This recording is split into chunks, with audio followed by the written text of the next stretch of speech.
gudoomiyaha golaha wakiilada Puntland Cabdirasaaq Axmed Saciid oo ay wehelinayaan gudoomiye ku-xigeenka koowaad Maxamed Baari Shire iyo gudoomiye ku-xigeenka labaad Maxamed Maxamuud Ciise ayaa shir gudoomiyay fadhiga sagaalaad kal fadhiga koowaad ee baarlamaanka lixaad golaha wakiilada Puntland.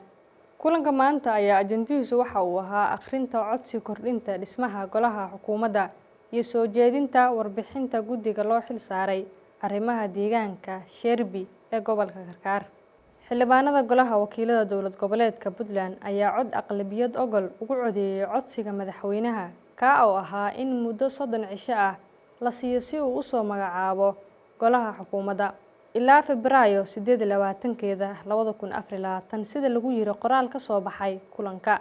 madaxweynaha dowlad goboleedka Puntland Siciid Cabdulaahi Deni ayaa ka codsaday golaha wakiilada isaga oo ka dalbaday in muddo 30 cisho ah loogu daro soo magacaabista golihiisa wasiirada. talaabadan oo ujeedadoodu ay tahay xaqiijinta wada tashiga dhameystirka.